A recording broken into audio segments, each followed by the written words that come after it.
Ready, start.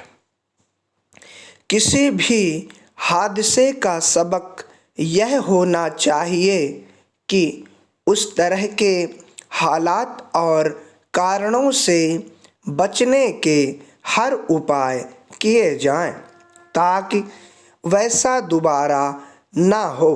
मगर ऐसा लगता है कि नदियों में यात्रियों सहित नाव डूबने की बार बार घटनाओं और उसके कारणों के साफ होने के बावजूद लोग उससे सबक लेने को तैयार नहीं हैं।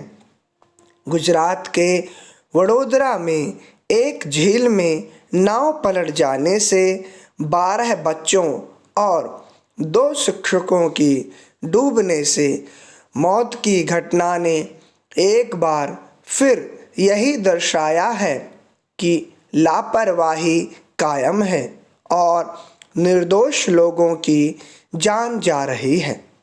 वडोदरा के हरणी झील में एक स्कूल के छात्र अपने कुछ शिक्षकों के साथ पिकनिक मनाने गए थे।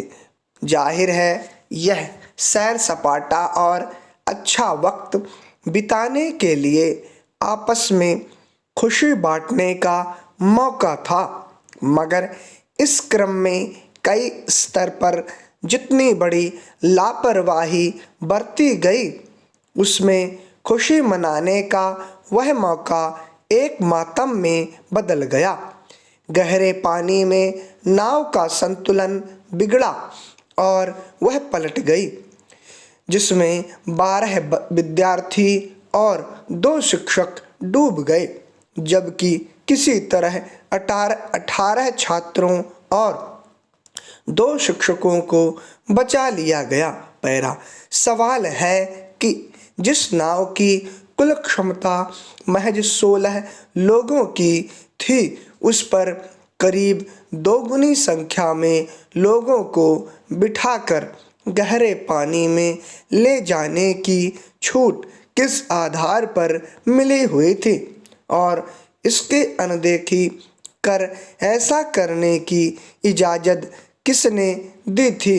जबकि अगर नियम कायदे के मुताबिक नाव झील में जा रही हो, तब भी हादसे का जोखिम लगातार बना रहता है।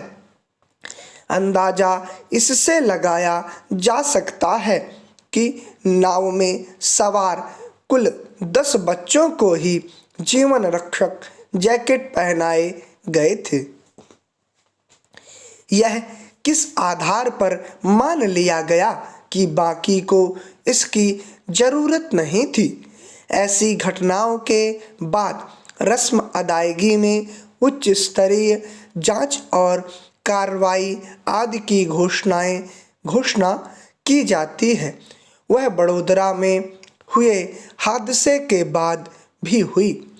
नव संचालन से जुड़े एक प्रबंधक सहित 3 लोगों को गिरफ्तार किया गया और कुल 18 लोगों के खिलाफ प्राथमिकी दर्ज की गई, मगर अफसोस की 14 लोगों की जान जाने के बाद प्रशासन की ओर से दर्शाई जा रही इस सक्रियता का आधा हिस्सा भी अगर अमल रहता तो यह हादसा ही ना होता। पैरा इस तरह का यह कोई पहला हादसा नहीं है। विडंबना है कि किसी स्तर पर जोखिम का ध्यान रखना और उसी मुताबिक बचाव के इंतजाम करने को कोई दोयम दर्जे का काम माना जाता है। खबरों के मुताबिक बड़ोदरा की झील में हुए हादसे के वक्त स्थानीय लोगों ने कई बच्चों को बचाया। नावों के संचालन को इजाज़त देने वाले संबंधित महकमे और उसके अधिकारियों को यह सुनिश्चित कराना जरूरी क्यों नहीं लगा कि नाव पर सवार हर व्यक्ति को जीवन रक्षक जैकेट पहनाया जाए और हर हाल में नाव के साथ साथ आसपास पर्याप्त संख्या में गोताखोर बचाव कर्मी मौजूद हों जो आपात स्थिति में लोगों की जान बचा सकें। दरअसल नाव के डूबने के जो भी कारण सामने आए हैं उससे साफ है कि आपराधिक लापरवाही का मामला है। इसमें न केवल नाव के संचालन से जुड़े लोग बल्कि उसमें सवार होने वाली संख्या, सुरक्षा उपकरणों के अभाव, बचाव कर्मियों की गैर मौजूदगी और जोखिम की आशंका जैसी स्थितियों की जानबूझकर अनदेखी करने वाले वे अधिकारी और कर्मचारी भी जिम्मेदार हैं जिनका दायित्व होता है कि नियमों पर 100% अमल सुनिश्चित हो। स्टॉप।